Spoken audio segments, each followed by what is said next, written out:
welcome into a brand new episode of the Patriots Hub Podcast. Alex, Barth, Matt Dolloff back with you for the first time in almost a week. The Patriots had the mini bye, so a little bit of extra time here in between games, but the Patriots now gearing up once again for their week 12 week 12 matchup with the Cincinnati Bengals. How we doing? Doing good. It's getting cold. It's getting dark. It's getting late in the Patriots season. Thank God they're good. So we have some stuff to sink our teeth into and actually be interested in. Barth, we've done the Sunday post game pods a few weeks now, and I like it. They're doing numbers. Seems like the people are interested in it.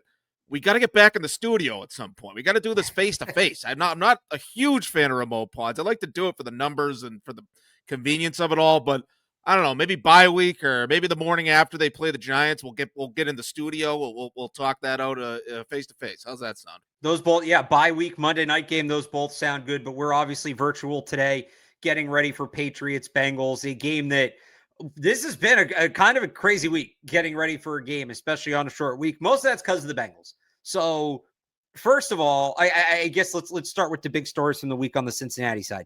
Sure. Ja'Marr Chase gets suspended on Tuesday, on Monday, but Sunday night, we all knew he was going to get suspended. He spits on Jalen Ramsey. So just unbelievable. I had kind of been hyping this game up as not necessarily a trap game, but when you look at the Patriots' remaining schedule, and this isn't in order, I'm like grouping these teams. There's the Giants, the Jets, and the Dolphins, which should win. I don't want to say must win, but like should win. That's a layup-y games, right? Yeah. Then you have the Bills and at the Ravens. Those are legitimately tough games. Like those are going to be hard games to win. Then you have this Bengals game, which coming into the week, okay, they're 3-7. They're without their starting quarterback, but their offense has been unbelievable since Joe Flacco took over. The defense just sucks. You got to go there. They want revenge for week 1 last year. Like maybe I came into the week saying, okay, this game's, I don't think it's as hard as the Ravens and the Bills, but I think it's closer to the Ravens and the Bills than it is to the Jets, Giants, and Dolphins. And then Ja'Marr Chase gets suspended. So it's like, all right, here we go. Easy schedule. It's their year. Lucky as hell. And then, okay, so wow, they're going to be without Chase. They're going to be on a backup quarterback who's hurt. Flacco's banged up. The reporting is Joe Burrow is not going to be back till Thanksgiving. Well, wait just a minute. Whose music is that? Joe Burrow, full participant in practice Wednesday and Thursday. Took part in 11-on-11 reps. Flacco's been limited. He's banged up. So they lose Chase, but they might have Burrow. I guess this is all to say, Dolloff, how tough of a game is this? With all the roster juggling, how tough of a game is this for the Patriots? Well, look, it depends if Burrow's out there, right? But if Burrow's not out there, and even Joe Flacco is on their injury report this week with a shoulder injury, limited participation. And it's weird that Burrow is a full participant, but didn't the coach say he's not even doing team drills? I don't know what the deal is there. He's somehow a full participant, but he's not doing 11s. So that's a little interesting. So he did 11s yesterday. Okay. Yeah. Okay. So I'm not sure what the timeline is there as far as how he's participating in team drills. But yeah, if Joe Burrow's out there, I still look at this as like two pretty similar teams in terms of the rosters, the elite quarterbacks and a handful of other, very talented players making up the core of their roster with some, question marks and holes in other areas of the roster that the quarterback and the offense just sort of makes up for it. I think the Patriots have a significant edge in coaching. I've never been a big Zach Taylor guy as a head coach. He knows how to scheme an offense, I would say, but I'm not a big believer in their coaching staff. And I think you're seeing that come to fruition with how the Bengals have played without Joe Burrow and the way they look on defense, especially. Like, I just think the Patriots have the clear edge in coaching and the way the quarterback's playing right now. Like, if it's Drake May versus Joe Flacco, this turns into a should-win game for the Patriots. And I get what you're saying, how the Bengals are closer to the Ravens and the Bills than those other teams that they're playing late in the season. And I think it's for the same reason that I was just talking about. It's because they have more talented rosters. And obviously, if Joe Burrow's playing, that's one of the best quarterbacks in the league. When he's on the field, I know availability is very important, and his availability has not been great over his career. But when he's out there, he's very dangerous. So if Burrow comes back, and like we were saying, the second he was activated or just returned to practice, we're saying, look, he could come back for the Patriots game. And I know that there were reports to the contrary, but that's your franchise quarterback. You activate him, you bring him back. You should activate him as soon as you can. And I would say activate him this weekend if you can. And if he's out there, it's going to be a tough game because I wouldn't want to get into a shootout with Joe Burrow. I wouldn't necessarily want the Patriots to be in that situation. Now, I know the way Drake May's playing, it's fair to have confidence in him in that situation. But look, we want to have the best possible path to a win here, and the best possible path is for Joe Burrow to not play. So Joe Burrow plays. I could see this being a shootout kind of game, and we'll see who has the ball at the end of at the end and who makes a play on defense at the end. I would give the edge to the Patriots in that department. But without Joe Burrow, it's the game. The Patriots should go in and win this game. It's just funny. You mentioned like that's your franchise quarterback. You activate him. He should play. And I think there's an argument to be made there. But you hear the same thing. You hear the opposite from some people. That's like, that's your franchise quarterback. You're 3-7. You have a terrible offensive line that keeps getting quarterbacks hurt. What do you do? What I think people are missing, and this goes to your point, Matt. Yeah, they're 3-7. They're 2 games out of a playoff spot. There, and we're recording this before Thursday Night Football. So, although I don't think Thursday Night Football will change that, you're Look, 7 losses. 7 losses never knocked you out of the playoffs for the most part. I don't know if it's done recently, but you know, right. They're only 3 games out of they're only 2 games out of playoff spot with 7 losses. They're 3 games out of the division with the division leader, Pittsburgh. They're dealing with their own quarterback injury, with Rodgers breaking his wrist, and also he hasn't been that good this year. So, you know, I'm not saying it's the most logical thing from the outside looking in, but if you put yourselves in their shoes, they still have a chance to make it. Also, this would be 3 years in a row for the Bengals not making the playoffs. So I have it right here. As I say that, I literally just looked this up, and I want to double check that because it sounds so crazy with a guy like Joe Burrow. They have not been back to the playoffs. They made that Super Bowl in 21, conference championship game next year. They have not been back since. 4th place finish, 3rd place finish, 3rd place finish. Now, they were 9-8 the last 2 years, but if you're Zach Taylor or Duke Tobin or any of the decision makers there, you missed the playoffs for 3 years with this roster. I know Burrow's been hurt, but Joe Flacco, that was a true move by them, and he played well. Or let me phrase this another way. You missed the playoffs 3 years in a row with this payroll after they pay Burrow, they pay Chase, they pay Higgins. Hendrickson will see. You're not a fan of Zach Taylor? Me neither. How much of a fan of Zach Taylor are the Bengals at this point with the return they're getting with him leading their team? So if your job's on the line and you really can't afford another loss, and the Bengals, if they want to make the playoffs, yeah, you can maybe get in at 9-8, but for all intents and purposes, you can't afford another loss. Why wouldn't you go to Burrow? You know, if he's your best chance to win, unless ownership steps in and says no, that would be the only thing. So I'm surprised he's playing, or I shouldn't say that. I'm surprised because you practice fully 2 days in a row, you usually play, even if you're on the injury report. Right. So I'm surprised he's in line to play because of what we heard last week. And all right, they're gearing him up for, you know, after Thanksgiving, and they are on a short week. They play the Ravens on Thursday. That game they definitely have to win no matter what. Okay, you're going to bring them back for the short week, you know, but also it's like desperate times call for desperate measures. And I think people are maybe underrating how desperate some of the decision makers in Cincinnati either are or should be at this point. Yeah, look, Zach Taylor especially, right? You miss the playoffs 3 years in a row. I don't care who owns your team. You shouldn't be okay with that. And I guess I wouldn't put it past Bengals ownership to be like okay with, well, you know, fine, we'll get another high draft pick. We'll just keep sucking and drafting. Like they've been okay with that for a long time. But look, if Joe Burrow is practicing in full again, like that's your guy, right? And like those guys should play. And I don't know if it's an issue with him, like he doesn't want to play or something. I would doubt that. He's never struck me as that kind of guy. I just feel like he hasn't been on the field as much as you would want him to be for a guy who was number 1 overall pick, made the Super Bowl his second year. When he's on the field, like he's as good as anyone with accuracy and ball placement and the way he comes up in critical moments. Like he's an elite guy, clearly is. And like the way it's funny, just the way the Patriots season has progressed. It's just very disappointing if we don't get to see Burrow versus May. Like this has turned into what would be a marquee quarterback matchup in the league. And so that would just be disappointing from a fan standpoint. But from the Bengals standpoint, you got to get your guy out there as soon as you can. And Burrow should be able to at least keep the Bengals in this game on their home field, even without Jamar Chase. Like you got Joe Burrow. I feel like you got Joe Burrow and you can relatively keep him upright. They got an okay offensive line right now. Not great, but okay.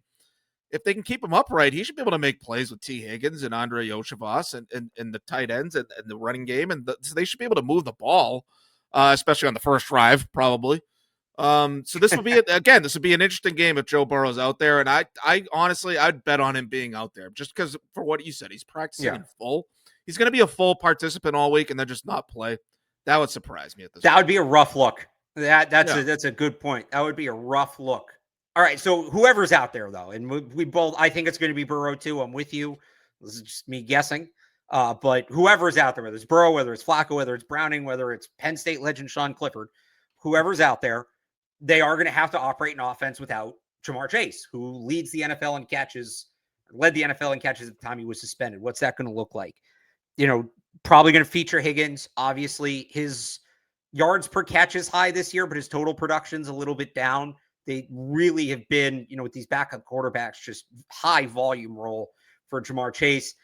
Andre Yosivas is another guy that is a little bit of an underrated player, primarily plays in the slot for them, but has the skill set to play outside. I would think we'll do that more with Chase out.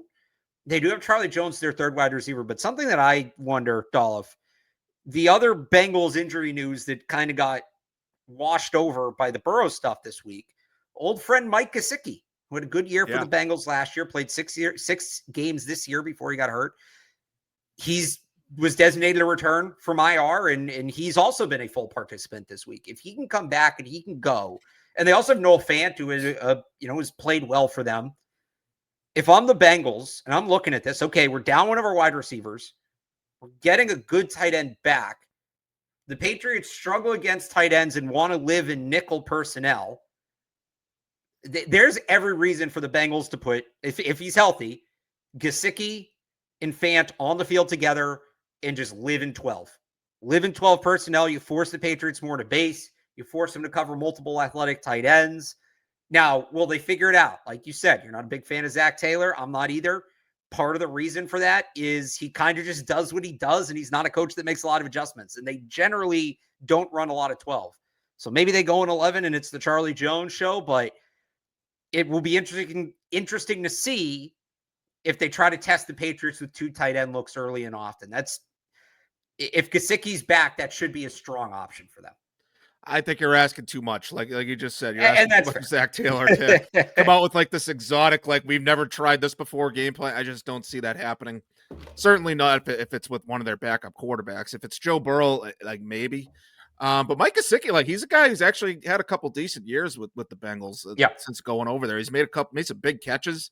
I know that's probably the Joe Burrow effect. He's made Gesicki a better player.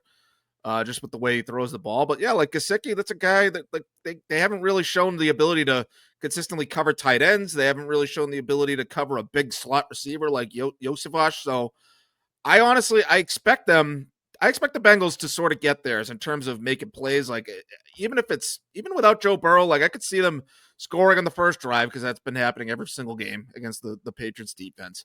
But like, look, even without Chase, I expect Christian Gonzalez to play well when you match him up on the outside against T. Higgins. So let me ask you this, because this is one of those games where, go old school Patriots.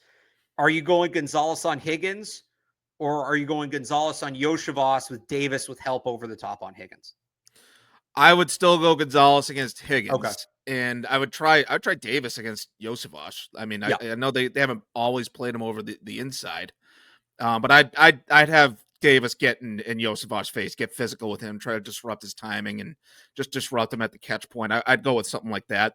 What I was about to say about Gonzalez, though, I think one area where he's been maybe just a tiny bit vulnerable, by his standard, is down the field, one-on-one jump ball type of situations. We saw Drake London got one on him in that game against the Falcons. I know he was right there to make the play, but he got beat.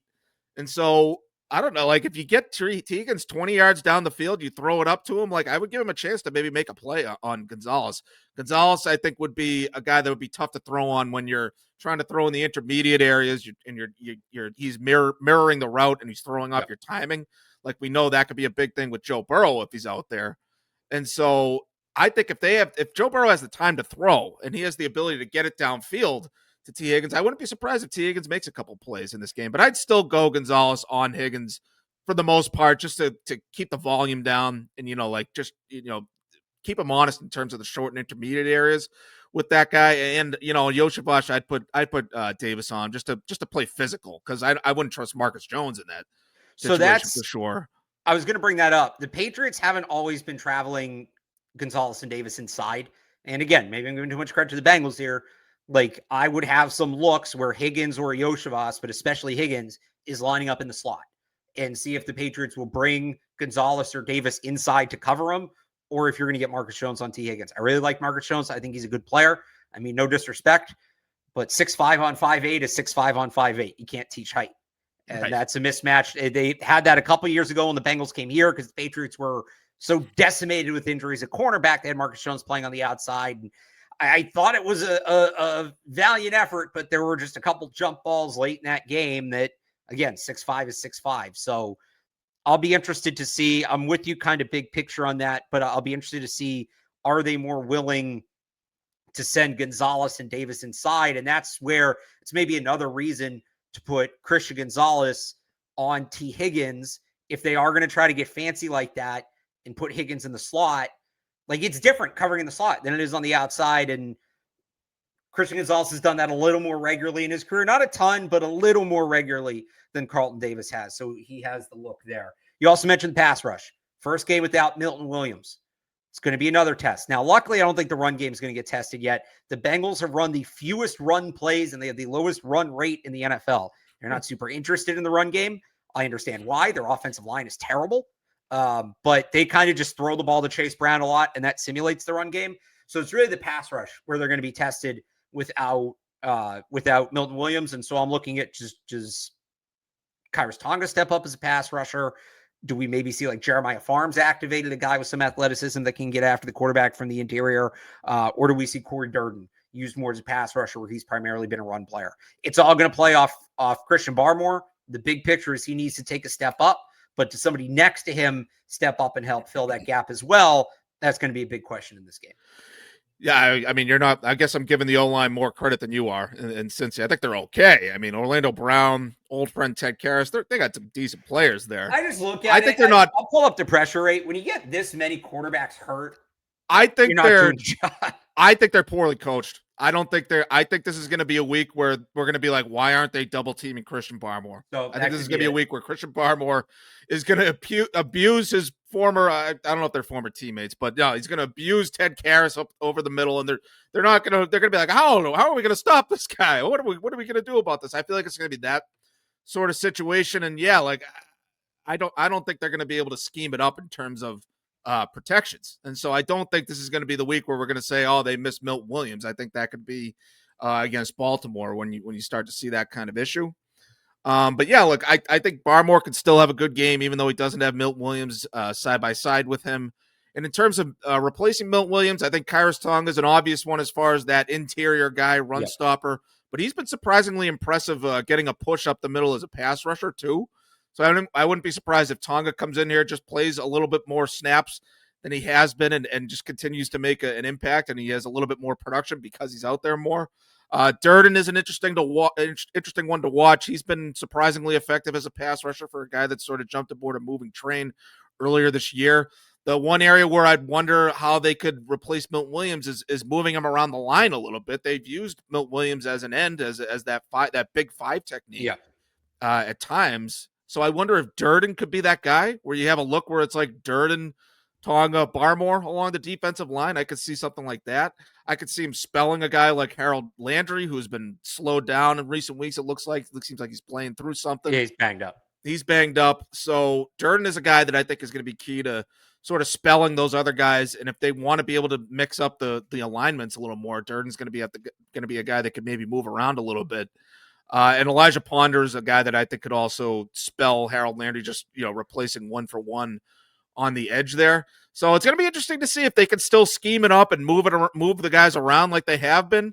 But in terms of the Bengals, like, I just don't see them setting the proper protections and doing what they have to do to stop Christian Barmore. I expect Barmore to just go out there and just beat them because he's better than them and they don't know how to, properly protect. So to your point earlier, 13th in pressure rate. Bengals are 13th in pressure rate. It's the middle of the pack. This is the number I was looking for. Yards before contact on the ground. And when I was dumping on the Bengals offensive line, I meant more so in the run game. They are at 0.8 yards before contact. The Bengals are this year. So their backs aren't even getting a yard before they're getting hit. That's where, and we know what this Patriots run defense can do. Again, I don't know how many of their opportunities are going to have to do it because the Bengals kind of know they suck at running the ball. They don't do it often. But if for whatever reason they end up in a situation where they're running the ball, the Patriots should be able to dominate that phase of the game. Speaking of poor Bengals units, I don't think we're going to have any disagreement on this, Dolloff. This Bengals defense, I've been doing this. This is my 7th year covering the team.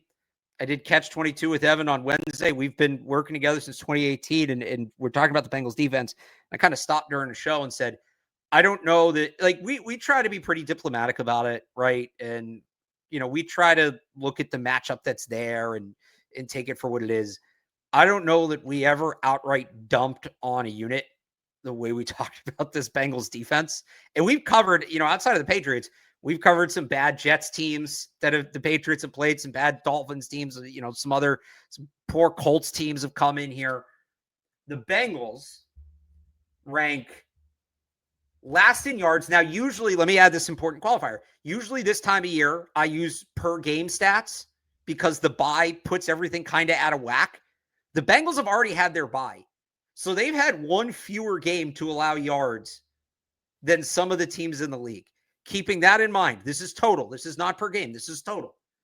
The Cincinnati Bengals rank dead last in yards allowed. They rank dead last in scoring. They rank dead last in first downs allowed. They rank dead last in rushing yards allowed. They're 30th in passing yards per attempt, they're 31st in passing yards allowed, 32nd in rushing yards allowed, 31st in passing yards allowed per attempt, 30th in rushing yards per attempt. In the Super Bowl era, no team has ever finished last in points allowed, yards allowed, passing yards allowed, and rushing yards allowed. The only thing stopping the Bengals from being on that track right now is they are 31st in passing yards allowed. They're dead last in the other three. This defense is historically bad. I'm not going to ask you where the Patriots can beat them. I'm just going to ask you, where do you think they'll pick to take their shots? No, I think they're pretty good. I don't know what you're talking about. Look, Trey Hendrickson out, especially, like, they're not. Yeah, they don't have. And they'll be without Trey Hendrickson. Thank you. Probably. This is another unit that, like, not that they have a ton of talent, but, like, I don't know. Dax Hill is a decent player. I don't. It feels like they're just not playing as in well the secondary. Yeah, their secondary's okay. But like, I think it's still the coaching that is mainly the issue here. I think if you're that bad at everything on defense, I think you're just not prepared. I think like almost like the way the Patriots looked last year on defense, where they couldn't stop a nosebleed. It's just like the coaches just don't know what they're doing. I think they have some decent players, but like in terms of the Bengals, yeah, like they're bottom 3 in yards per rush allowed. They're bottom 3 in opposing quarterback time to throw. Like they can't do anything. Not that they can't do anything well. They can't do anything even serviceably based on the numbers. The one thing they do, and Drake talked about it this week, they are 11th in the league. They have 8 interceptions.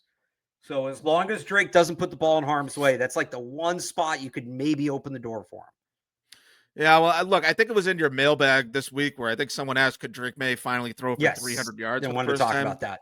I don't think he's going to, because I think they're going to run the ball. I think they're going to run the ball down their throats. He's not going to have to throw for 300 yards. Maybe Joe Burrow forces him to do it because he's back and he's producing and the defense is having a bad day. That's their only hope, because I see the Patriots moving the ball. That first down stat should be especially terrifying for Bengals fans. Josh McDaniels loves to just move the chains as much as anybody. I see Stephon Diggs getting separation. 31st in the league on third downs, 49.6% conversion rate. I could see them not even getting to third down a lot because they're going to rip off 10, 12-yard runs. He's going to move the chains on first down. Like, I feel like there's not even going to be a lot of third downs for them just because of the way they can't even stop the run. And so, like, I don't know if Stevenson comes back, like I could see Ramondre Stevenson making one guy miss and breaking off a big run. Travion Henderson's another guy. You get him the ball in space. They haven't tackled well either. They've been a bad tackling team. I think they have the horrible worst tackling team. They have the worst missed tackle rate in the league based on Pro Football Focus. They have like 30 more missed tackles than the next closest team, and again, that's having played one fewer game.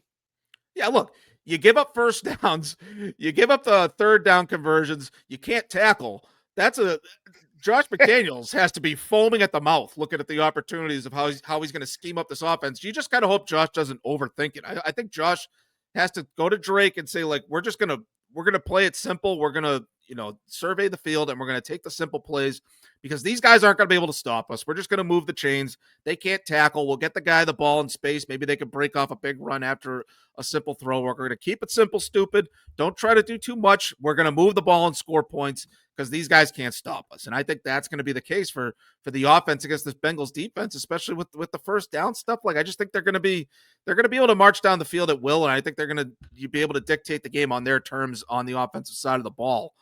Like, the worst defense potentially ever in the history of the league, going up against one of the best quarterbacks in the league. That's a matchup nightmare for Cincinnati, and I don't see it going any other way. I'm with you, and I'm with you on the 300-yard thing too. Like, maybe Drake does. Oddly enough, as terrible as the Bengals have been, again, 31st in the league in passing yards against, they have only allowed one 300-yard passer this year. That was Bo Nix back in week 4. It's a lot of guys that are in like the 270s, 280s.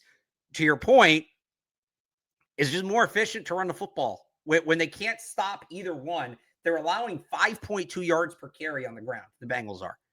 If you're going to get 5 yards per carry, why even risk throwing the football? So, I think I just thought of, sorry to cut you off, but I forget what season it was. I want to say it was one of the Patriots Super Bowl years with Tom Brady.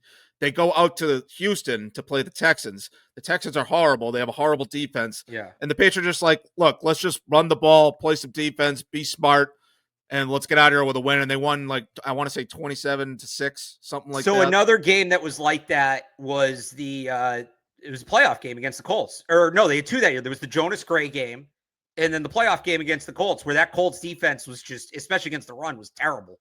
And they were kind of like, well, if you can't stop the run, we're just not going to throw the ball. And I'm with you on that. I think the real conversation. So, the Bengals have only allowed one 300-yard passer this year. They lead the league. They've allowed 5 100-yard rushers. 3 of those guys went over 120. So I think the real conversation, forget 300-yard passer. Do we get like a 125-yard game, 150-yard game from Ramondre Stevenson or Travion Henderson? And maybe they're going to split the ball. Maybe they're going to split too much. Maybe the two of them combine for like 200-something yards, something obscene. But I'm with you. We're looking at a season high total yards potentially for the Patriots. Yes, total yards and rushing yards. I think total high and rushing yards too. I'm with you. I think they're just going to run the ball, get in, get out, stay healthy. I'm with you on that. But they should have their pick of whatever they want to do. I was thinking if they do want to take deep shots, Kayshon Boutte has been a full participant in practice this week, which is encouraging. The deep ball hasn't been bad without him, but it hasn't been quite as prevalent. So maybe you get him back, you take a couple of shots deep. And that's the thing. If you want to be run heavy, the best thing you can do, maybe take a couple shots early, you get up like 10-0, 14-0, and then you're just running from there. Because even if you have to go score for score with them, you'll still run the ball, keep the clock running, and you'll still be able to move it. So they're going to have their pick. I think it's just, what do they want to do? It's not what can they do. It's just going to be what do they want to do. Maybe some more heavy personnel that worked last week. Ben Brown is tackle eligible, but we will see. And any other thoughts on that? Do you have a special teams thought? No, I don't even have a special teams thought, to be honest, Barth. I just feel like this is a should-win game, especially if Joe Burrow doesn't play. Yeah. But if Joe Burrow does play, like, it could be interesting. Burrows is good enough to, I think, keep his team in the game. But I think the Patriots are they're not going to be able to stop the Patriots. They're not going to be able to stop Drake May. Drake May is going to have to stop himself, basically, for them to have a chance at this game. So I see the Patriots winning. If you want a score prediction, I'll go something like 34-17, maybe 34-16, maybe something like that. Maybe the Bengals get a late garbage time touchdown type of thing. but I see the Patriots getting over 30 points and coming out with a win. I was going to say 38-17. I was going to say Fetty Wap. So I'm right there with you. One quick special teams thought. It's getting a little colder. I think it's supposed to be a little windy in Cincinnati on Sunday. So Andy Borgal is just, we're getting into that. He's been really good. We're getting into that time of year, though. Kicked to Miami in college from down there. How does he start looking in the cold and the wind and, and the rain and whatever kind of entering? And I said this at the draft. It's kind of one of those things you don't really know until you know. You can't practice it. You can't evaluate it. Outside of being in that situation, you just kind of have to be in it. So that's coming up this week. But we'll have more coverage of the game on 98.5thesportshub.com. We're also going to, because there's so much evolving injury news about this game and plan right now. Mike Petraglia, who covers the Bengals for CLNS Media, he'll join us for a special edition of the podcast on Friday. Trags is going to bully me, as he always does, but we'll also get the latest on Joe Burrow and what Cincinnati's game plan might look like. So subscribe to the Patriots Hub Podcast and the Sports Hub YouTube channel to be notified whenever we drop these episodes. And of course, Matt and I will have more on 98.5thesportshub.com. So till the next one, for Matt Dolloff, I'm Alex Barth. Thanks for tuning in. We'll talk to you next time.